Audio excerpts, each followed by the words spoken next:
মাননীয় প্রধান উপদেষ্টা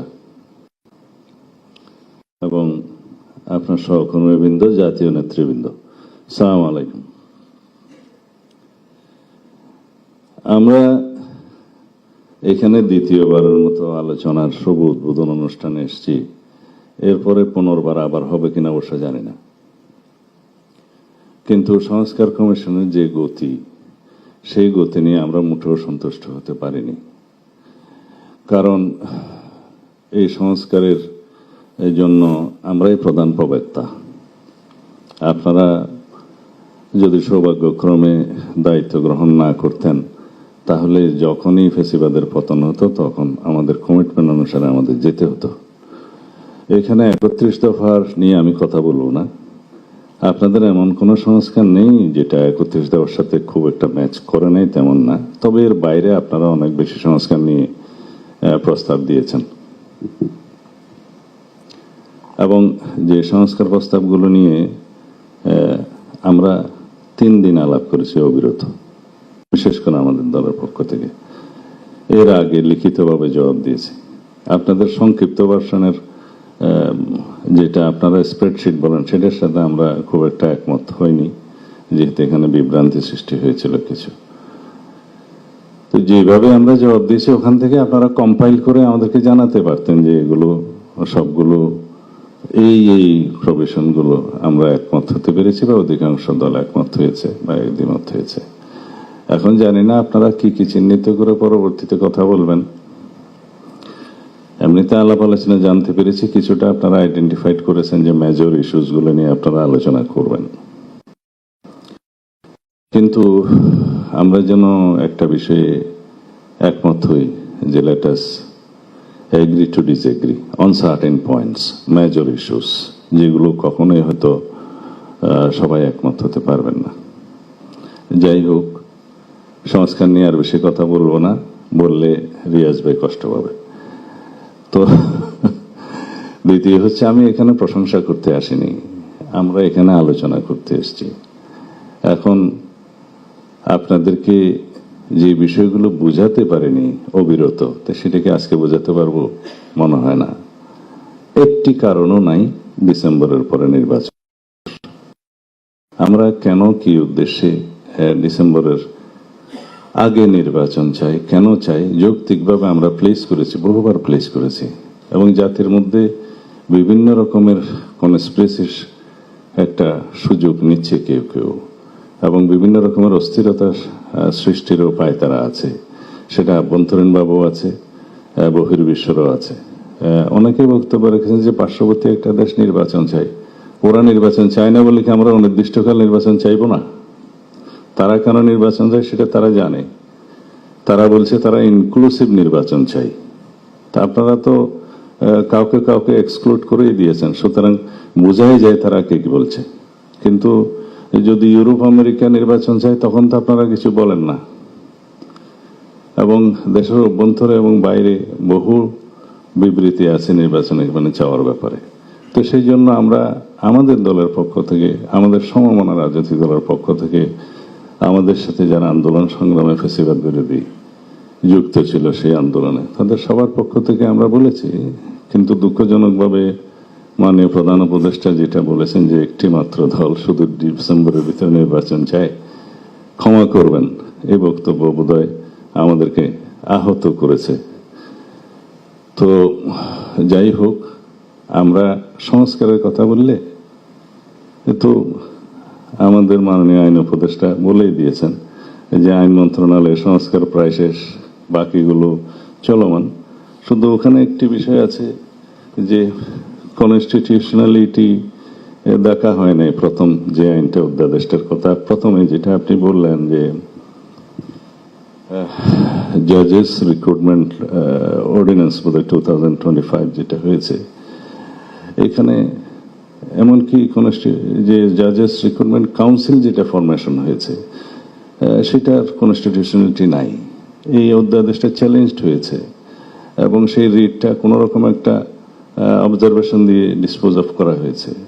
এখানে ম্যান্ডেটরি করা হয়েছে কাউন্সিলের রিকমেন্ডেশনস অন দি প্রেসিডেন্ট, যেটার কনস্টিটিউশনালিটি নাই, আর্টিকেল 95 এর সেকশন 2, 3, 1, 2 সাথে এটা কন্ট্রাডিক্ট করে। তা আমরা চাই তো জুডিশিয়ারির একেবারে কমপ্লিট ইন্ডিপেন্ডেন্স, কিন্তু সেটা একটু কেয়ারফুলি এই অর্ডিন্যান্স আইনগুলো না করলে পরবর্তীতে কোয়েশ্চেন থাকবে এবং সেটা রেটিফিকেশনের জন্য পরে সমস্যা হবে। তো আরো 2-3টা আছে চ্যালেঞ্জ হয়েছে, ওখানে বোধহয় সেকশন 4, 5, 6 এবং 9 চ্যালেঞ্জ হয়েছে। এটা শোনা উচিত ছিল, ডিসপোজ অফ করলে ঠিক হতো। আর বিচারক নিয়োগ তো এটা পিয়ন নিয়োগ না, করা হবে কেন? জাস্টিস যেদিন থেকে নিয়োগ হবে সেদিন থেকেই অ্যাবাভ সেক্রেটারি, তো সুতরাং সেটা একটু ডিগনিটি রাখা উচিত বলে আমরা মনে করি। এনিওয়ে, এর বিষয়ে বেশি বলবো না। আর যে সমস্ত অর্ডিন্যান্স নিয়ে আপনারা কথা বললেন, শুধু ল মিনিস্টার আছে বলে ল মিনিস্ট্রি কথা বললো, সমস্ত সংস্কারগুলোর যতগুলো এগ্রিড হয়েছে, বিশেষ করে ইলেকশন সিস্টেম সংক্রান্ত, কনস্টিটিউশন সহ ওখানে আইন আছে 12টা, কনস্টিটিউশন সহ 13টা। সেই আইনের মধ্যে যতগুলো সংস্কার ব্যবস্থা হয়েছে 3 মাস আগে আমরা এগ্রিড হয়েছি। এটা এখানে বদিউল আলম মজুমদার সাহেব আছেন, ইচ্ছা করলে এর ভিতরে সেগুলো অর্ডিনেন্স করা যেত, ছোটখাটো সমস্তগুলো, অ্যাকসেপ্টিং দি কনস্টিটিউশনাল অ্যামেন্ডমেন্ট, যেটা প্রয়োজন হবেও না, এটা করে। আর অন্যান্য বিষয়ে জুডিশিয়ারির ক্ষেত্রে এবং প্রশাসনের ক্ষেত্রে, আপনার দুদকের ক্ষেত্রে, এটা তো বলতে গেলে অলমোস্ট সবাই এগ্রিড হয়েছে ম্যাক্সিমাম পয়েন্টে। 2-4টে যেটা হয়নি সেটা বাদ রাখতেন, তো সংস্কার তো শেষ। আর বিচার দৃশ্যমান হয়েছে। আর বিচারের মধ্যে কি কোনো রোডম্যাপ দেওয়া চায়? অনেকে বলেছেন বিচারে যদি রোডম্যাপ দিতে বলেন সেটা হবে ইনজাস্টিস, বিচারের রোডম্যাপ হবে না। বিচার শুরু হয়েছে, করার জন্য যা যা করা দরকার, ডিস্ট্রিক্ট সাপোর্ট, ইনকোয়ারি টিম বা প্রসিকিউশন টিম যা যা বাড়ানো দরকার, ট্রাইব্যুনাল বাড়ানো দরকার, যা কিছু সাপোর্ট দরকার সেটা সরকার করবে। আমাদের প্রয়োজন হলে আমরা কোঅপারেট করব, বিচার চলবে সেটার গতিতে। এবং সেটা তো বিচার এখানে সমাপ্ত হইলেও আপিল হবে, আর অনেক কিছু হবে। তবে প্রধান উপদেষ্টা জাতি অবশ্যই দেখতে চাচ্ছে বিফোর 5th আগস্ট অ্যাটলিস্ট একটা বিচার যেন মানুষ রায় দেখতে পায়। অবশ্যই এর মধ্যে কোনো জোরাজুরি জবরদস্তি নেই, কিন্তু এটা জাতির প্রত্যাশা। এখানে আপনার একটু প্রশংসা করি, এই যে মাননীয় আইন উপদেষ্টা হোক, আইসিটি ট্রাইব্যুনাল হোক, একটা কেস কয়েকজন আসামি সেটা আইডেন্টিফাইড করেছেন, ট্রায়ালটা খুব শীঘ্র করা সম্ভব। এরকম আরো 1 to 10 পর্যন্ত করার জন্য আমি মাননীয় আইন উপদেষ্টাকে অনুরোধ করব। এগুলো প্রায়োরিটি, বাকিগুলো হবে। আমি কালকে ওখানে নিজে মামলা করতে যাব। আমার বিরুদ্ধে খুব কমপ্লেন উঠেছে আমি নাকি মামলা করছি, নাকের মধ্যে রহস্য আছে, সেজন্য কালকে যাব মামলা করতে। যাই হোক, সেগুলো পরে করলেও হবে। প্রায়োরিটি হচ্ছে এগুলো, মানুষ দেখতে চায়, জাতি দেখতে চায়। এবং আমরা যে কালকে দেখলাম সেটার প্রশংসা করি, যে এইভাবেই যেন ট্রান্সপারেন্টলি পুরো জাতি ওপেন কোর্ট ট্রায়াল দেখতে পায়। এনিওয়ে, মাননীয় প্রধান উপদেষ্টা, আমাদের উপরে আপনি মনক্ষুণ্ণ হবেন না। আমাদের চাইতে বেশি সাপোর্ট আপনাদেরকে আর কেউ দিয়েছে বলে আমি জানি না। আমাদেরকে প্রতিপক্ষ ভাববেন না। পুরো উপদেষ্টা মন্ডলীর কর্মকাণ্ডে কোন কোন সময় আমাদের মনে হয়েছে যেন আমরা অপোনেন্ট বা প্রতিপক্ষ, সেটা আমাদেরকে বুঝতে দেবেন না। আপনারা দয়া করে আদালতের রায় বাস্তবায়ন করে, যেখানে আইনের শাসন নাই, মানুষ যেন মনে না করে যেখানে আদালতের রায় বাস্তবায়ন হচ্ছে না, সেটা এখন দৃশ্যমান হচ্ছে। আমাদেরকে বাধ্য হয়ে রাস্তায় যেতে হচ্ছে, মানুষকে বাধ্য হয়ে রাস্তায় যেতে হচ্ছে। আমরা সেটা আপনার কাছে আশা করি না। এই দেশের মানুষ এই উপদেষ্টা মন্ডলীর কাছে নিরপেক্ষ আচরণ আশা করে, সেটা আপনাকে দেখতে হবে। আমরা যে শুধুই কমপ্লেনের বাস্কেট খুলে আপনার কাছে যাই তা নয়, সেটা আপনার হাতকে স্ট্রেনদেন করার জন্য যাই। এই জাতিকে বুঝাতে দিতে চাই যে আমরা সর্বোচ্চভাবে সহযোগিতা করছি।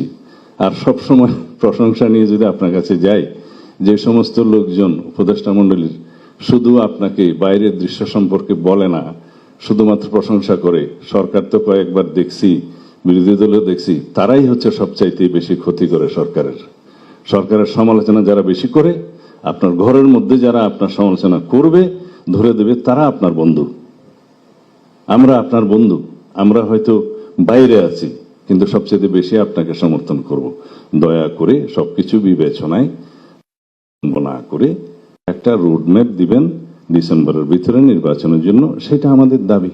আর যদি কোনো যুক্তি থাকে তাহলে পরে আপনি সেটা জাতির কাছে উপস্থাপন করবেন এবং সেভাবে বলবেন। এখানে সবাই সেই কথাই বলেছে, যাতে আমরা ফ্যাসিবাদ বিরোধী জাতীয় ঐক্যটাকে ধরে রেখে শক্তিতে পরিণত করে আগামী দিনেও আমরা একটা বাংলাদেশ, এমনভাবে কার্যকর বাংলাদেশ, গণতান্ত্রিক বাংলাদেশ বিনির্মাণ করতে পারি, যেখানে আমরা সবাই নিজেদের মধ্যে বিতর্ক করব, আমরা সবাই নিজেদের মধ্যে দ্বিমত হব, বহুমত হব, কিন্তু রাস্তা একটাতে এগিয়ে যাব।